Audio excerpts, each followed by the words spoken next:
Excuse me, is this the reading room? Yes, I'm Saad Manzoor. And I'm Travis Howard. This is Reading Room Talk. Thank you for pressing play. Welcome.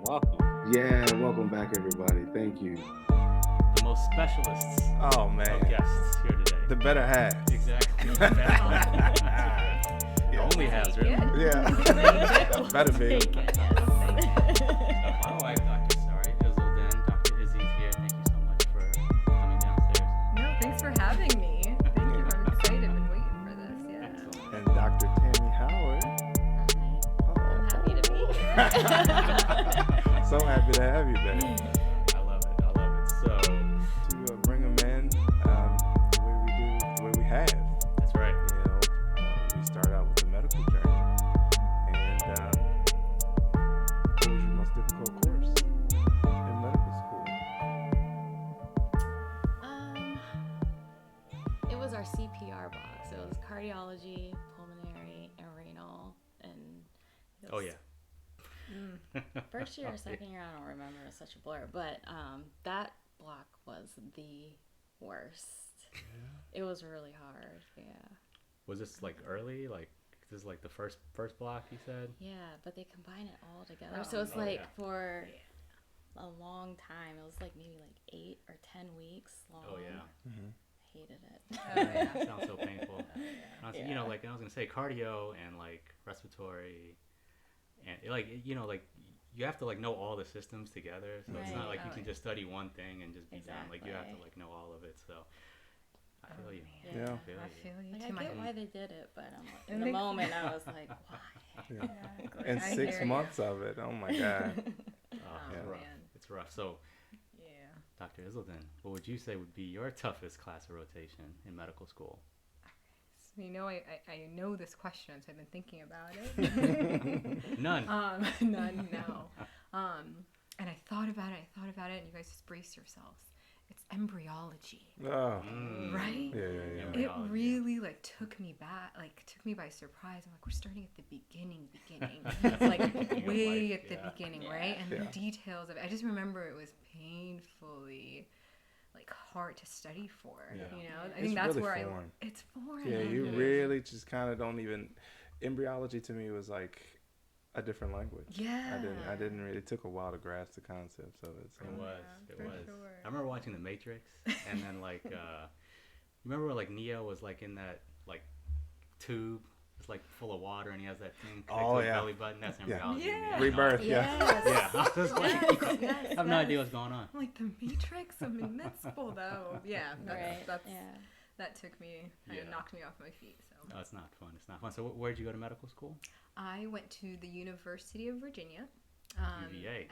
in Charlottesville, and went straight out of undergrad. No break. No break. And I went to the George Washington University for undergrad.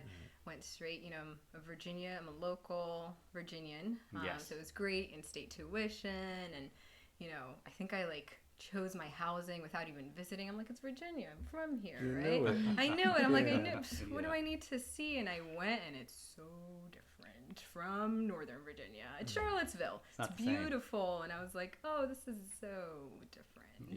Yeah. Yeah, but good time. I had a Yeah. good time. I mean, would you say it's different, like just people-wise, like diversity-wise, you would say? People-wise, I will say, so I grew up, I'll give you kind of a little rundown of my geography, which is not too far from Northern Virginia. Grew up in Falls Church, went to high school at the Jeb Stuart High School, which is now Justice High School. That's right. In my sophomore year, we were named the most diverse high school in the country. Oh, wow. Yeah, 33 right. different languages, and that's just what I knew. I was like, this is the norm, right? Or so I thought. Then I stayed close to home, went to GW for undergrad, still close to home, still the Yeah. friends that I had in high school, and I went to college with my best friend from high school, so Yeah. we still had the same group of friends. GW is pretty diverse, it's DC.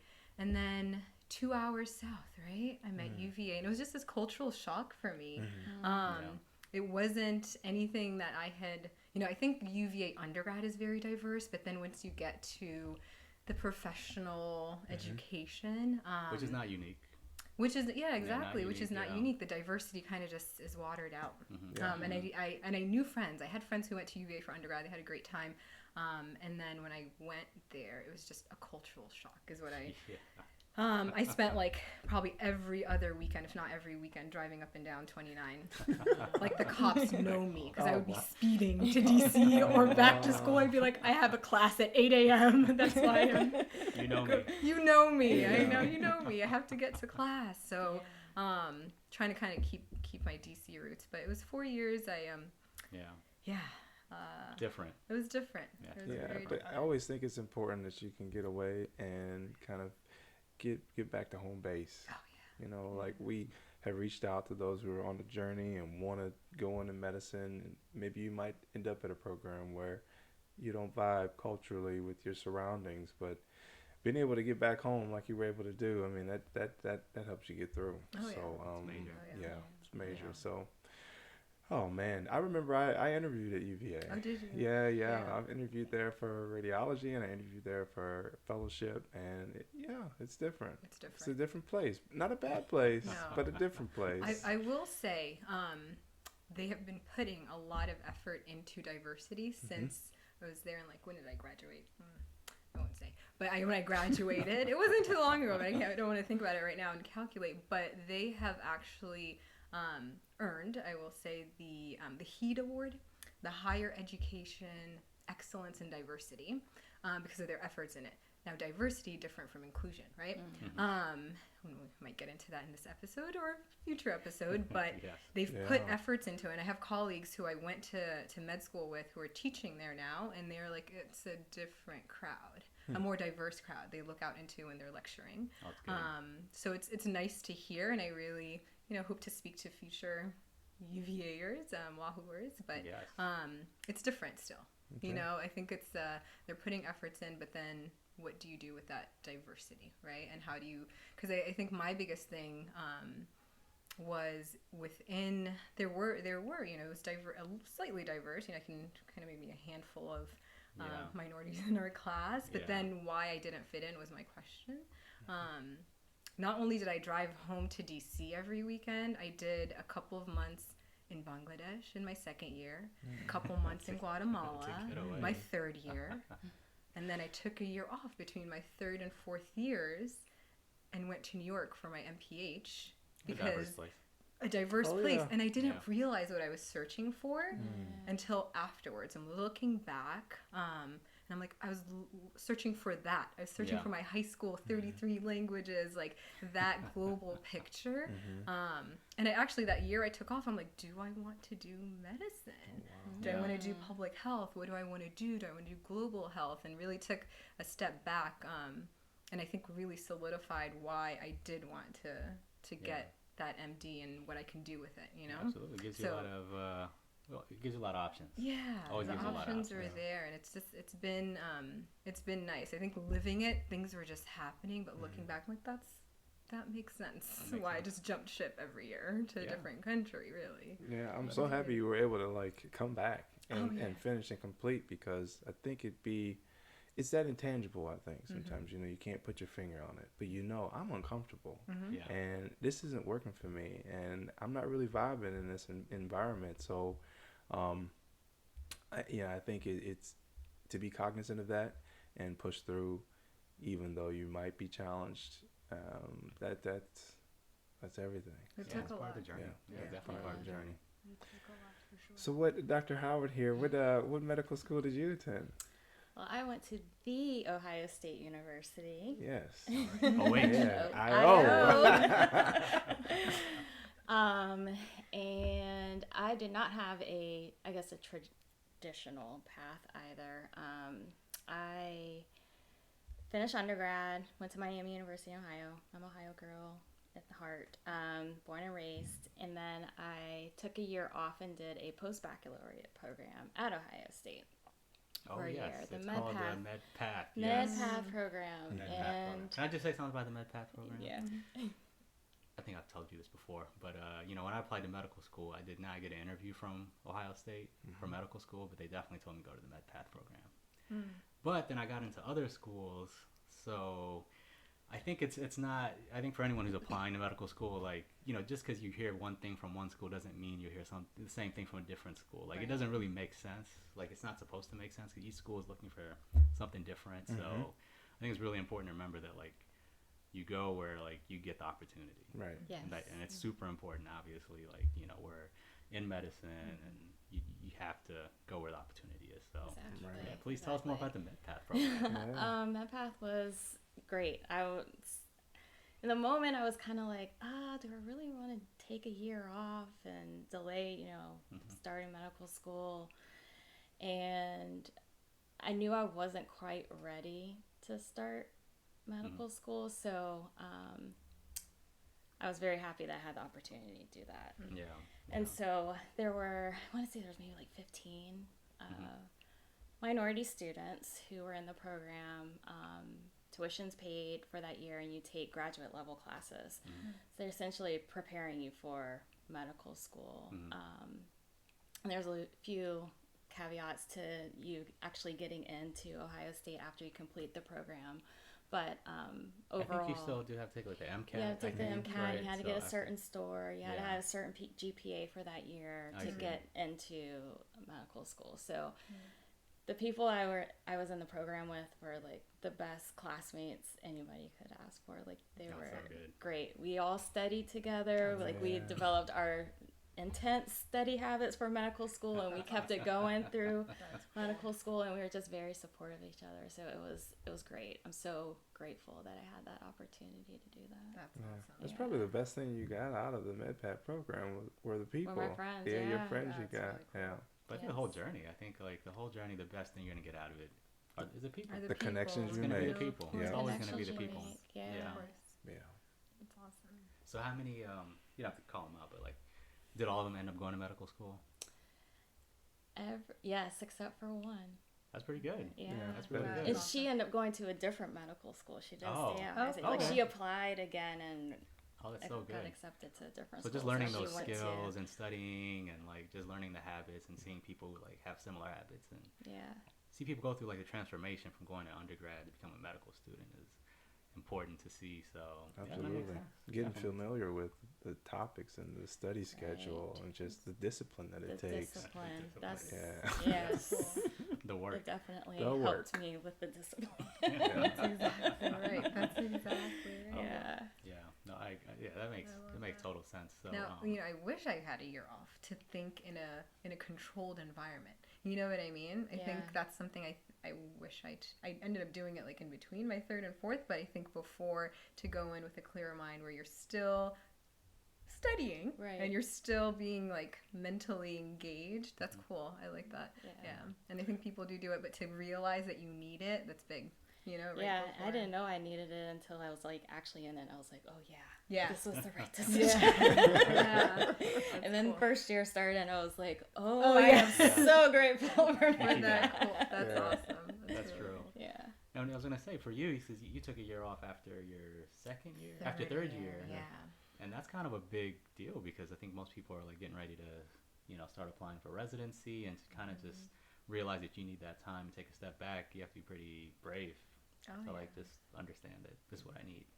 I'll tell you, I knew I wanted along my journey at some point in time to get an MPH because public health, global health was something I was always interested in. So that's not necessarily a year off. It's just a year different, I guess. Oh, yeah. 'Cause It was MPH still work. it was work. It was work. Yeah. And it was like condensed work because it's a 2-year Yes. program condensed into a year, right? Correct. correct. I went to Columbia to do it, and it was the best year ever. I Yeah. think just being stripped out of just like that routine, right? Of being in classes and with the same people. I had good friends at UVA. Came out with, you know, my closest friends right now. But that year, I think I grew up a lot. Yeah. I matured. I like understood why I really do want that MD and what I wanted to do with it. Yeah. Women's health is something I was always interested in, and I went back being like, oh, I want to be an OB-GYN. Yeah. Yeah. That's really what I went back in, and I had a mentor. She was a year ahead of me. Shout out Winta if you ever watch this. I haven't talked to her in like Shout out Winter. Winta. Shout out Winta. Yeah. But she like kind of took me underneath her wing. She's 2 years ahead of me and had me like talk to the, providers who I needed to talk to, and this is the path, OB. And then probably like 2 months, you know the story, 2 months before applying, I was like, let's rethink that. Yeah, exactly. Made a left. And, again, chose internal medicine to apply to. But I think from more of a preventative women's health perspective, from a primary care perspective, which I, to be honest, understood and learned a lot about that during my year off. My year of away. MPH. My year away. Just kind of understood there's so many different ways you can get to that. And even traveling, in Bangladesh, I was there doing a women's health project, but I was like, but primary care, like they don't have basic care for us to talk about, these other questions that we're asking. And in Guatemala, we're like sitting there in a clinic trying to learn medical Spanish, and the things that we're talking about, it's basic, basic needs, right? Your diabetes, your high blood pressure is why you had a heart attack most likely last year, and whatnot. And to be able to understand that for women and men, obviously, is what really pushes. Especially in those cultures, sometimes the women don't get the same care. They don't. They don't. That the men get. They don't. Yeah. It's nice to have like a woman come and actually. For them to, one thing to have them just see, like, hey, you can actually, get your education and, do something with it, and also like someone who actually cares and understands. To understand it, for sure. That relatability goes a long way. Yeah. So internal medicine gave you options, the full breadth. You could practice medicine, and be exposed to different subspecialties within it. So, that's great. Why did you choose internal medicine? Did you ever think about OB? I did. Did you really? I did. Awesome. I think I started out wanting to do pediatrics, and then I went to OBGYN, and then I wanted to be oncology, so that's how I got into like the internal medicine world, and then I was like, no. Yeah, hell yeah. I'm going to do primary care. Yeah. But then in residency, I thought I wanted to do GI. I went hard for GI. You did. Did research, talked to fellowship director where I trained, probably had a spot, and then my residency program, we had a primary care track where we had clinic for 12 months straight, and we could do we could rotate through different specialties during that time on their consult services, so you weren't on service, so you had clinic 3 days a week. So I really got to see what it was like to take care of patients on a longitudinal basis, rather than just being there 1 or 2 times a month. And I loved it. I was like, this is it. This is what I want to do. So that's how I ended up not specializing, but primary care, internal medicine. Can you tell us about your primary care track at GW? Yes. I think you were saying that yours was something that everyone had to do in your class. So we had GW, we had a track that we could opt into to do, and I think I did that, and we basically just have more clinic time than everyone else. We all did rotate. Everyone rotates through the clinic program, but we just had a few more clinic sessions a week. Which also sounds like less wards. Yeah, it was less wards. Yeah, it was less wards. Out of the hospital. Yeah.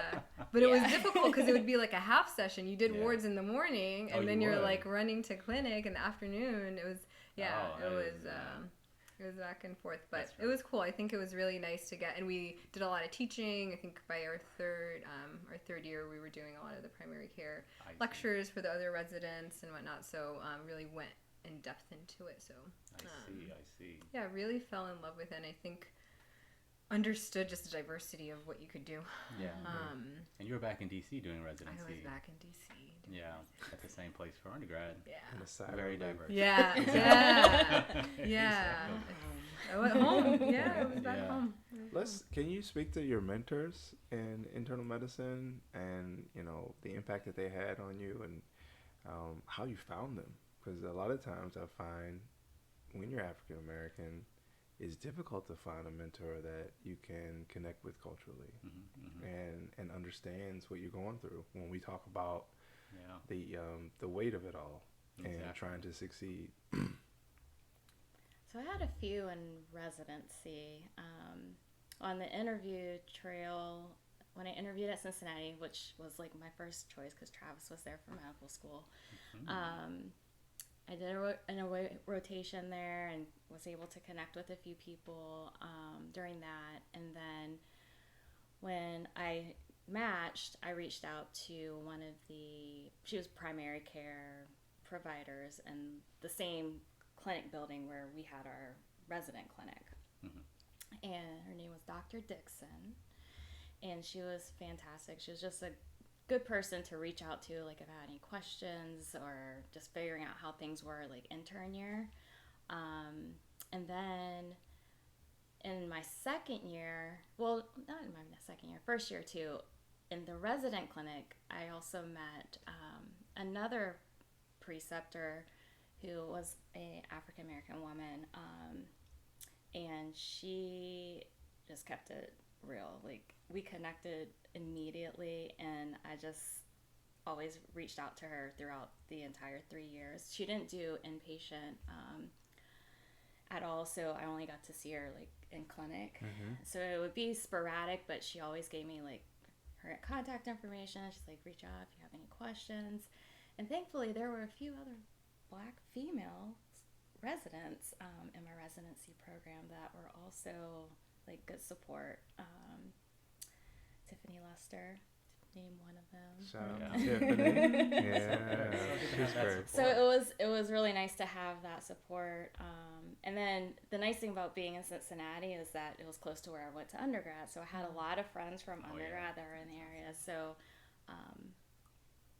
so all of that community helped. It felt familiar. It felt like a familiar place. Yeah. Travis was there. So yeah, no, that makes sense. You know, we talked about how it's important to be in a place where you feel comfortable. You went, you know, residency close to home. Where in a place where you feel comfortable. Of you know, course. that's because you can't. There's things you can control. There's things you can't control. Yeah. And you can't necessarily control what's going to happen to you in the hospital. You can't necessarily control like your attendings and your schedule, but you can kind of control your outside environment. So that's always an important thing to kind of take into account. You know, whenever you're you know, trying to choose a program. So did you have any particular mentors at GW that you I think I had we talked about this, or you guys talked about this, just more intimate leaders, people who were just a year or two ahead of me, who I talked to and kind of followed in their footsteps, to be honest, and talked to about what the next step is, and especially kind of stepping out of the academic you know, platform that we're on, and what the options are out there. And I'll shout out Ashley Williams, who's even currently in the current practice I'm in. She was someone who I think took that leap out, and I think it was kind of a big leap, and kind of talked to her about not only through the primary care tract, the steps that need to be taken to succeed, but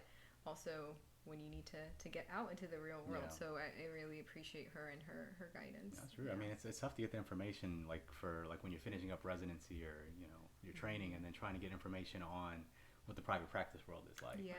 And, you know, like if you're only talking to people who are in academics, you know, a lot of times they only have one perspective. You know, they usually get finished and they stayed at the program, or they went to a different academic program, but they might not have the same information that someone who is in private practice, who like can, you know, kind of give you a little bit of guidance on like how to choose a job, and like what things are important, because those are things they're not going to tell you. No. You know, if they don't have the experience, they can't. No, they don't. I mean, they're so good at like the academic part, they're not going to know the private practice part, obviously.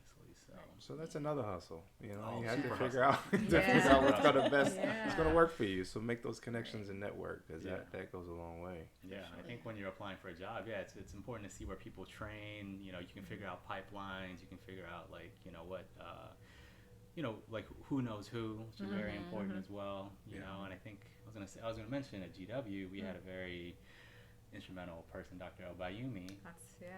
Dr. El-Bayoumi basically was she was like an icon at GW. She so really is. Shout out Dr. El-Bayoumi. Yes. She's awesome, both within the field and outside the field. She was a great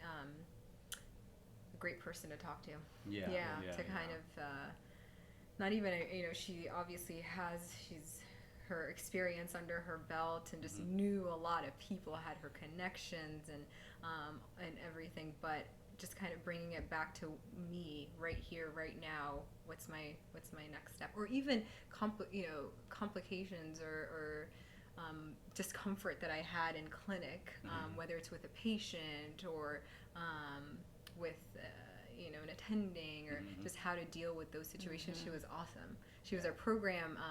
She was, I think when I first started, she was program director, and there was a transition either my first or second year, but she still continued to be that guide. So it was really nice just to even figure out how to practice. Yeah, absolutely. And I feel like she was the embodiment of your high school, where it was like just a very like diverse person who knew a lot of people, like was well connected, very nice, always like the most like why was she person. Like she like he's radiology and he like has that perspective of her, you know what I mean?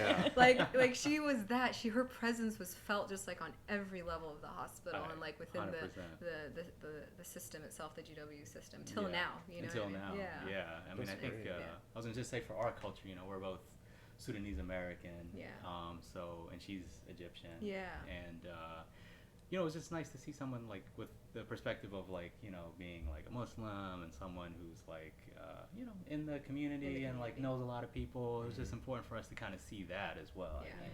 And she she went, I think my third year, ended up starting the Rodham Institute, which is like the Hillary Rodham Clinton. She was. I don't want to misspeak about the story, but she was very close with the family, and they ended up, and she's still kind of running right now. It's in DC and does reach out to and focuses on a lot of underserved populations and providing care. So she's just awesome in so many perspectives. And I think the most important thing is she was the first person on the dance floor at our wedding. Oh, very nice. Yes. So she knew how to have fun too. She knows how to do it. Yes.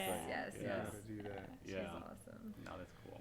So sorry, can you tell me in your day-to-day practice, can you speak on healthcare disparities that you see even today, and like how do you tackle them, and what's your? I imagine it's frustrating, but how do you deal? Oh man, big question. No. How much time do we have? It is. I practice in the DMV, right? And I think just taking even one step back, right? The difference that you see within these three regions is highlighted within a practice, right? Yeah, absolutely. And the especially care, a big practice. A big practice, right? You have your and I'm going to focus just on our primary care subjects that we focus on, like diabetes, right? I have a current very large African American population. I also have a handful of Hispanic patients, and they just require a lot of visits, a lot of care. And those conversations, my goal is to just bring people in to just talk to them one-on-one so they can see me. You know what I mean? And that's huge. And how often do you get that sigh of relief, or you get that that comfort level? Is you see from the patient? Patients? Yeah, when they see. They like Google you before. They already you know. Before. Yeah. The comfort comfort your is hair is different. Yes. From when? Yes. Yeah, especially now we're like masks and whatnot. It's like, are you Dr. Izzeldin? I'm like, yes, mask, shield, like, etc. They're like, yeah, you look a little different from your picture. I'm like, yeah, that's fine. But yeah, they Google you and they actually, like, they choose you because of the color of your skin. Yeah. You know what I mean? And that gives me comfort. Oh, yes. Which is important not even firsthand, but equally, that we both have to be comfortable in that situation. So I really look forward to the face-to-face, the video visits, those conversations, and like I said, frequent touches, even with subjects like vaccinations, right? Like those are things big conversations we're having right now, and I think people, I'm like, do you trust me? And they were like, yeah.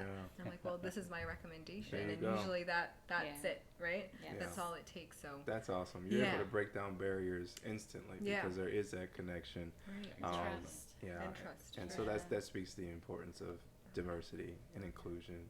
and we all know the healthcare disparities that we're tackling each day.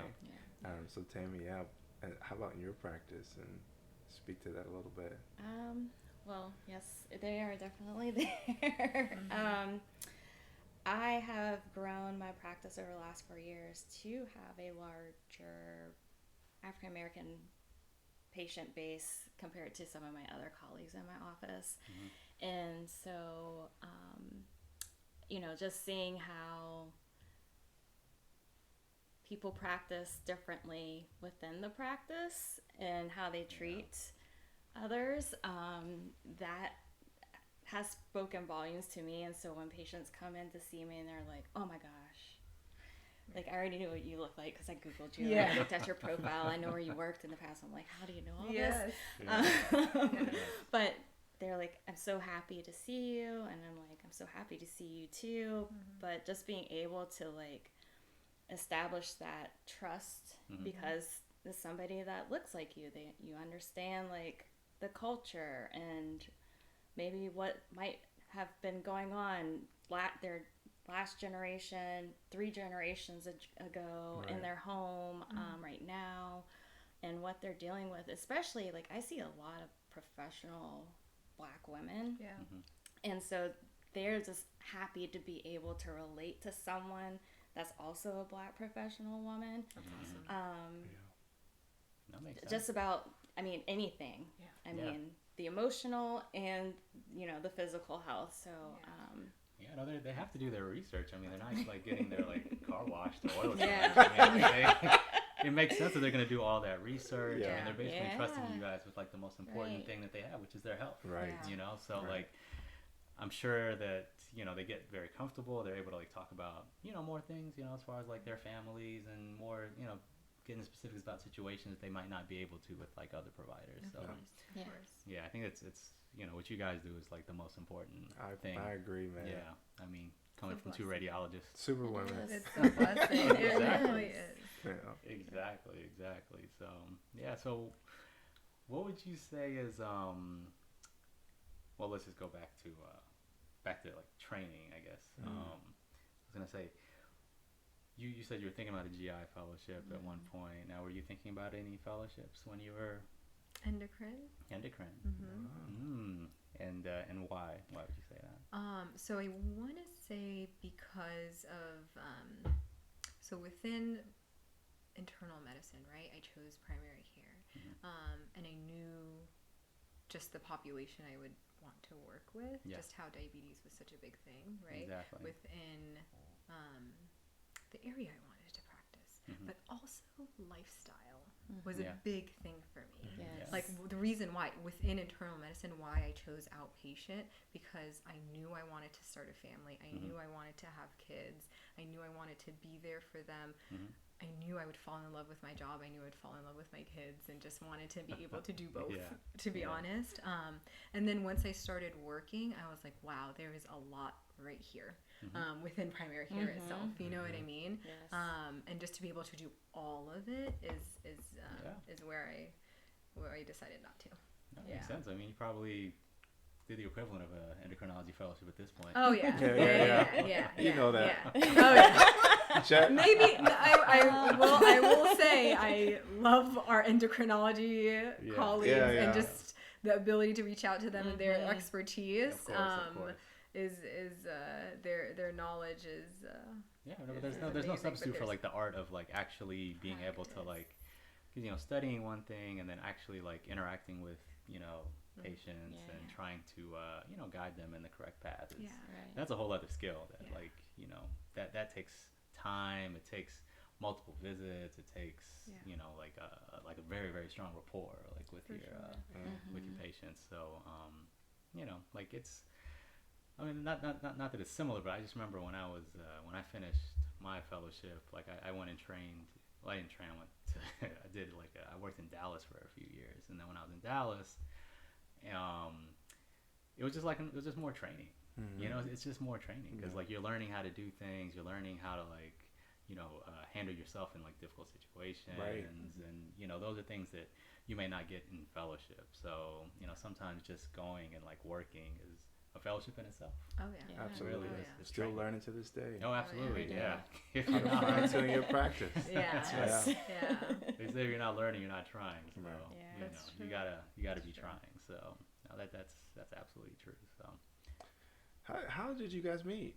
I'd like to talk about Oh, you two. wow. I wanna know took how like a this- 90-degree I did. You know, drop it in there. Yeah. You're a wonderful radiologist, wonderful internal medicine doctor. You guys are making it work. 2 small kids. Talk to us about you two. we're gonna ask you guys the same question. I know. I know it's coming.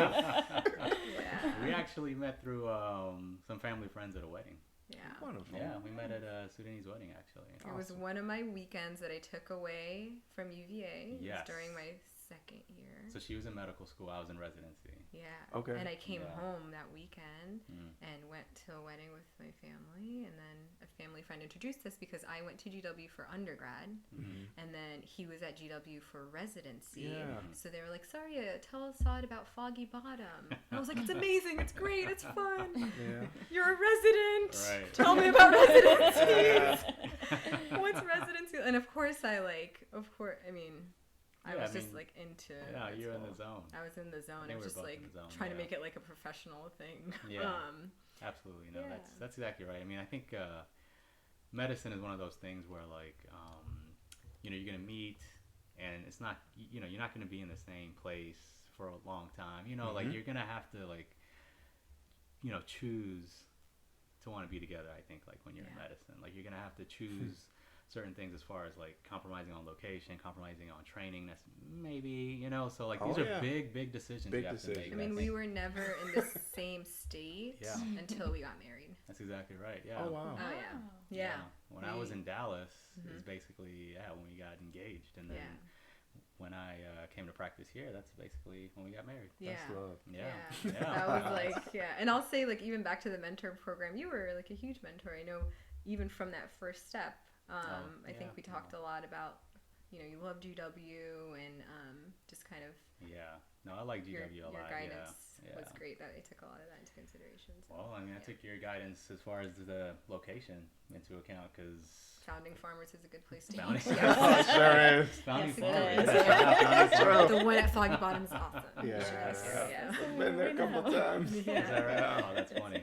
That was our first date, by the way. Yeah, it was. Awesome. Yeah, It yeah, was. yeah. Exactly. So, tell us about the Howards. Well, you want to go? You want me to go?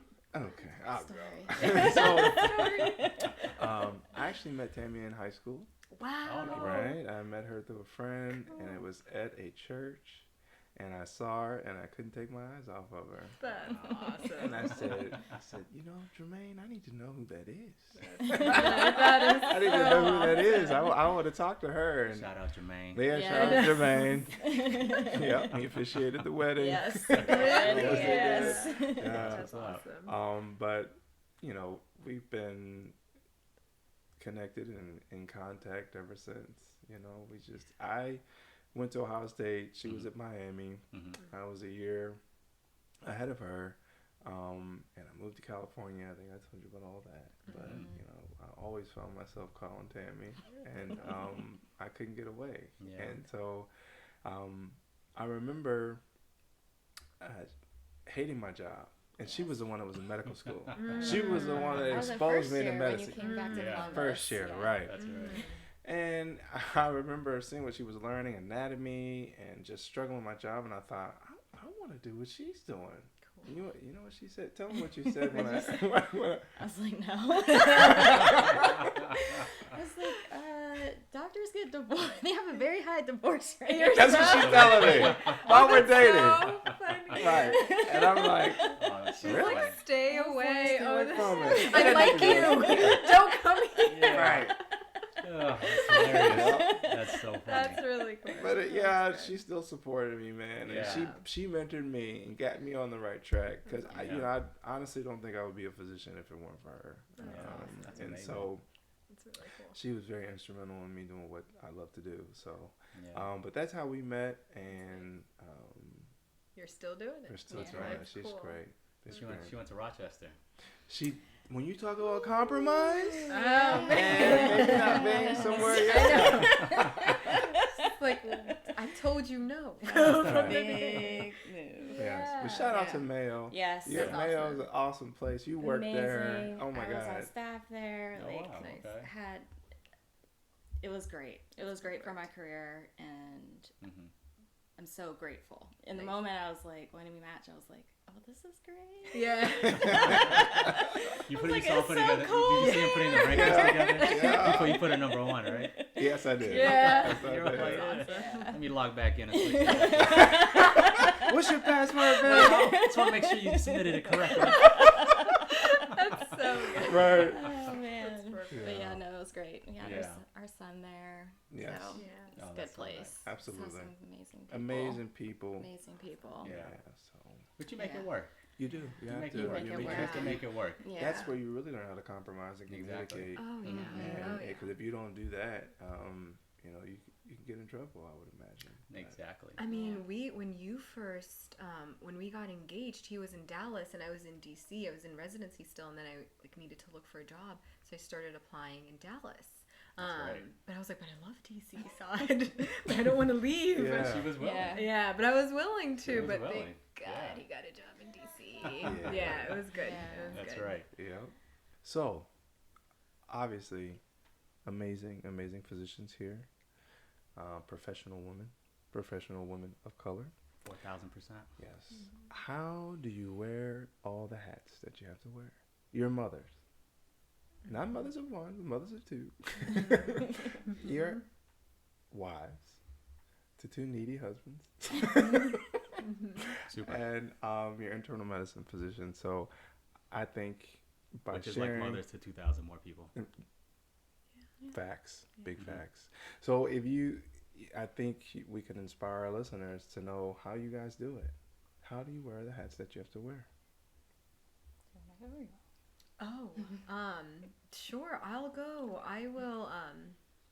I think I probably ask myself this question on a quarterly basis. I'm like, not how do I wear the hat, but why do I wear so many hats, right? Some of them you can take off easily, like working, but I want to, right? I want to do it. And I think of my kids. I have a 4-year-old and a 2-year-old. I think about my 4-year-old daughter and just the connections that we have about the work that I do. She is so fascinated by it and is so proud. When I come home, her first question, and when I'm putting her down to bed, Mommy, tell me, what patients did you see today? Oh, Yeah. that's And I'm like, great. Serene, So do you want to learn about HIPAA? Yeah. And so, it's so fun because I make up like imaginary patients to teach her lessons. I'm like, well, he ate a lot of chips and his blood pressure was high. And then my other patient, Serene, Mrs. M, ate a lot of candy and her blood sugar was really high. So I had to give her medicine. So I told her, don't eat a lot of candy. And then it got to a point where she would tell me stories about her patients. She was like, Right. well, it would be like a Cinderella story or something. She was like, well, she fell asleep, or Sleeping Beauty story. My patient, she fell asleep for a really long time, and then he came and he kissed her and she woke up. I'm like, that was the cure, Serene? It was a kiss? So like these things where she's like helping people, right? It was just like people who are in need. I think the other day, what did she say? She said something along the lines of like, she was upset. She's like, Mommy, my blood pressure is really high. Yeah. And I was like, That's right. probably, Serene, Yeah. probably. Like, where did she hear me say that? Yeah. So that having her see her mother do that, and that she can, that she, if she ever wanted to, can do it as well, I think is what keeps me going. That's awesome. Yeah, I think that's it. And if I ever tell her like, oh, Mr. T broke his finger, did you send it to Daddy, Mommy, so he can read it? I'm like, yeah, Serene, and then Daddy read it. So she's like learning and like understands. But if you ask her what she wants to be, it's not like reflexively a doctor. She can be no, whatever it's she not. wants to be, Right, you know. it's not. And she knows that. She knows that, and I think just having her mother be in the role that she's in is nice. It's what keeps me going. I mean, you've normalized success for her, basically. Yeah. You know, yeah, like and I've had conversations. Sorry to interrupt you, with like current leaders within our current practice, and that's what they say too. Yeah. And they're leaders of color, and they also have that it's important not only for your patients, but for your family and your kids. Right. You Yeah. know, Normalizing success. That is huge. success. 100%. Yeah, We need that in our community. it's so needed, and so Yeah. that's what keeps me going. Yeah, That makes sense. it's huge. Yeah. It's huge. Wow. Yeah. I don't know about my 2-year-old. Maybe he'll be like, "What are you doing, Mom? Stay home with me. Why do you leave every morning?" I don't know. Well, her favorite book is Doctor Like Mommy. That is her favorite book. One of my friends got that for her, Doctor Like Mommy, and it's it's nice. But then the book talks about you just have the tools and the ability to just. My mom will be there for me whatever I need to, whatever whatever I decide to do. So Exactly. you're right. You're right. Yeah. Dr. Howard. Well, I kind of do the same. Like quarterly, think about like, oh, why am I doing all of these things? Is it what I want to do? And I'm always like, yes. I know that I am not the stay-at-home mom type. So definitely practicing medicine is what I want to do and continue doing. But I know one of the reasons why I'm able to wear all these hats because I do have very good support from my husband. I remember I started my current job. One of the providers, she was like, "Gosh, you like really have it together." I was like, "Do I?" She's like, "Yeah." She's like, "You're here. You're doing it. Like you're figuring everything out." And I was like, I really have very good support at home. Thank goodness. So that is one of the reasons why I can wear all my hats, but also have very good support from family and then my core group of girlfriends who are also moms. So, and they're all working moms too, and we all have 2 or more, so they get it. So being able to, vent and ask them for advice, because I am the newer mother out of the group, about like what would they do or what did they do, has been that helps me be able to manage like the mom part, but also somebody told me like when I first started practicing, hire help. When you for certain things that you don't really want to do or don't really have the time to do. So that's what I do. That helps. And it's very helpful. So that also allows me to be able to do those things. I mean, I feel like I have a limited ability to say this, but you just can't do it all. No. You can't do it all. Like, so you have to get help where you can. And not be afraid to do that. So. Right. It's so key. And as physicians, I think we are programmed to be like, I can do it all. I can do it all. But it's super mom and super physician and super everything. But no, it's okay to like ask for help, right? That's so key. You're right. That's right.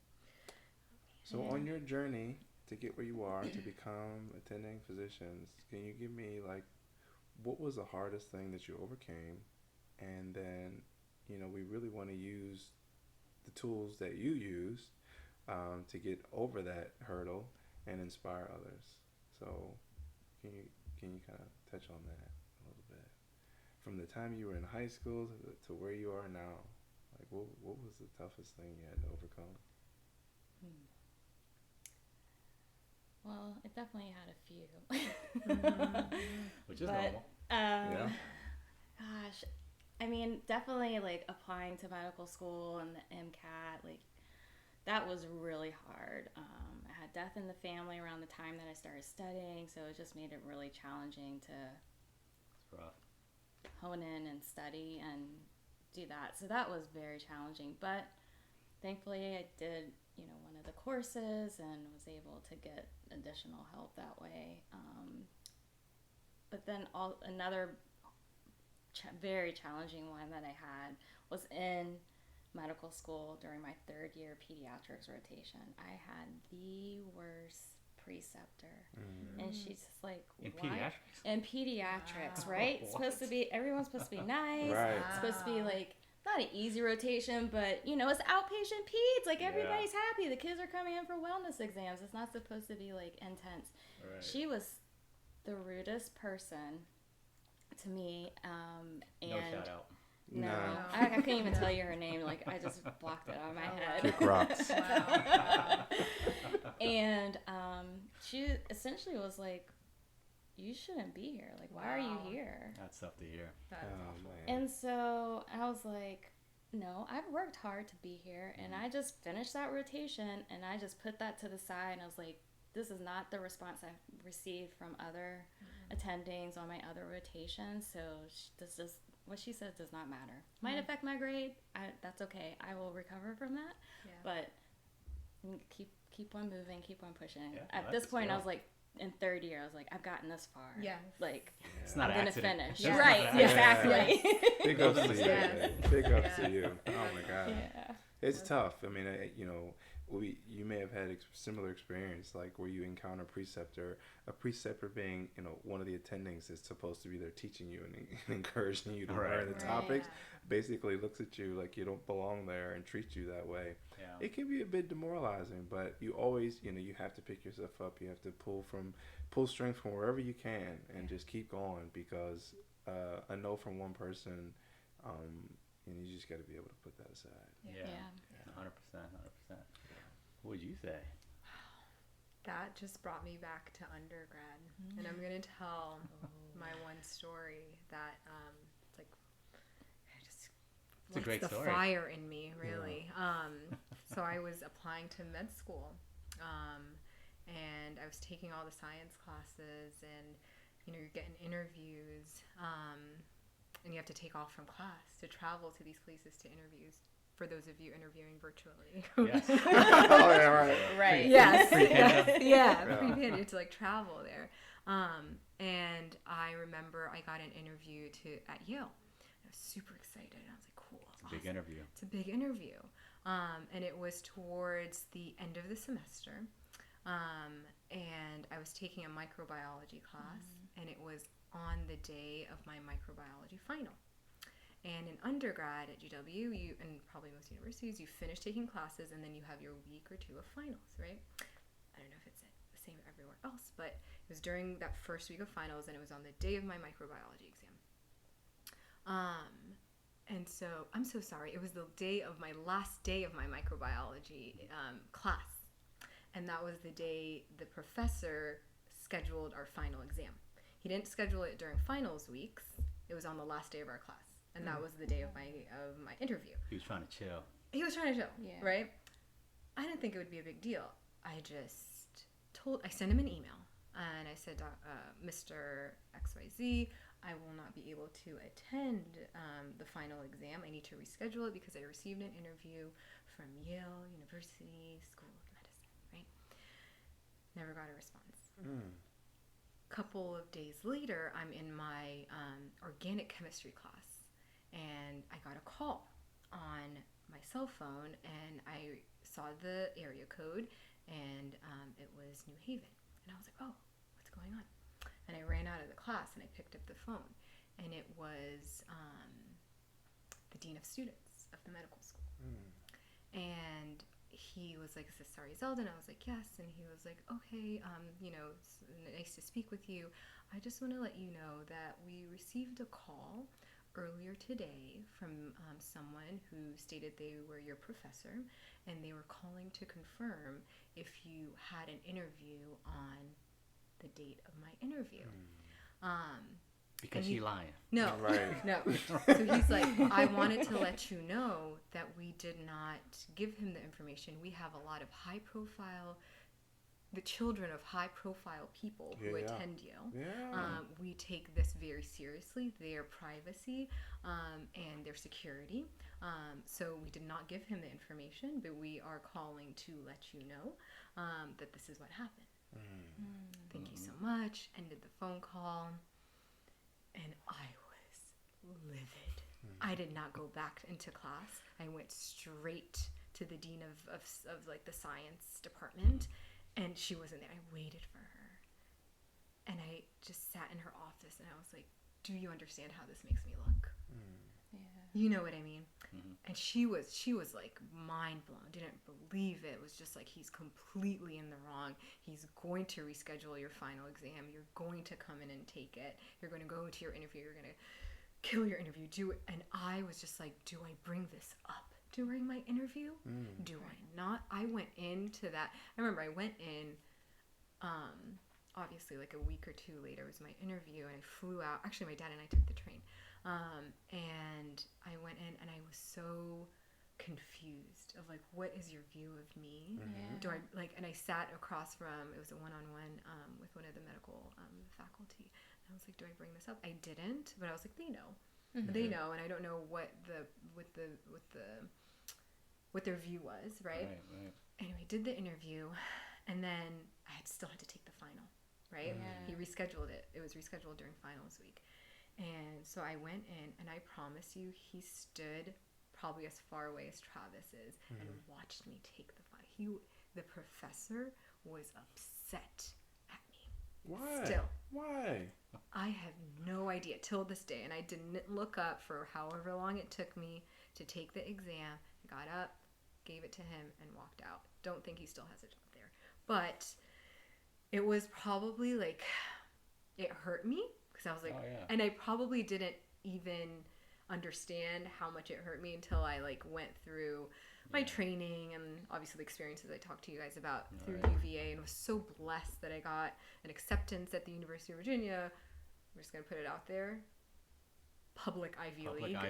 Public Ivy. Yeah. Public Ivy. I was like, I'm so happy. Yeah. I was excited, just especially after what I had gone through, right? And I remember even like choosing my housing without even visiting Charlottesville. It just was like, yes, you know what I mean? To it all. So to have been shaken that much, and then having to go there and be like, it's unfortunate to like have them put you in an awkward position like on your interview day at like on your interview day, right? It's crazy. And then not knowing what's going on in the back of your head. Like, why? Why didn't you believe me? Yeah. Did you have rapport with this professor? Did I what? Rapport with this professor? No, it was but our science classes were huge. Yeah. You know what I mean? Yeah. Like, he didn't know anything about me other than me. Yeah. You know what I mean? I just thought about that for like, oh my God, for months, for years. Obviously, I'm like shaking right now just thinking about it. Not because of like I wanted to go to Yale, but because someone would view me like that so early in your career, right? But that's my story. Yeah, it's crazy. It is. But it didn't stop you. It didn't stop me. Oh no, Exactly. it didn't stop me. Exactly. It didn't stop me. Yeah. I mean, that's a skill, like learning how to like kind of be a stoic, I guess, where like you just kind of take yourself out of the situation, kind of see like this is happening to a person. That person is me. I'm gonna get through it. It's part of my story. This is something I'm gonna get through. That's like very important perspective to have. And hopefully with this form, here, we'll be able to kind of tell these type of stories. This happens to many people. Many people. Like it's just how you deal with it. I think that's like the most important thing. Like that resilience. Dealing with resilience, knowing that like you deserve to be here. Like this is not an accident. This is part of my journey. Like you're like this person trying to stop me is not. They're just like just on the side of the road watching. You keep going. You just keep going. So got to. Yeah, no, that's don't stop, get it. Exactly. Don't age us out here, man. But no, that's great. I'm so glad that our wives were able to join us on an episode. Man. Big shout out to the wives. Thank you. Thanks for having us. We're so proud of you guys for this, and it's needed. So. Thank you for the support. Thank you for the support again. Like we talked about, it's a team effort. For us to do this means our wives help us out a lot. Oh yeah. That time doesn't just magically happen. Best believe so that. We appreciate all the time you guys have given us to do this. Of course. But we will wrap it up here. Yeah. We really appreciate it. This was great. Thank you. Really good. Really good. So, till next time, stay low, keep fire. Thank you. Thank you.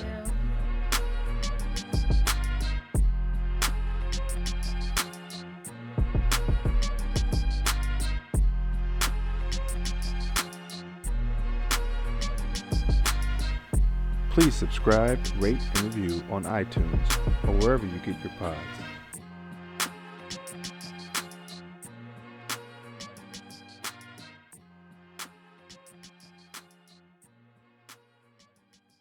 Hope that wasn't bad. I'm sorry. No. No. It's, we're all about the truth. No. Well, of Yeah. course. Of Of course. course. It's all good.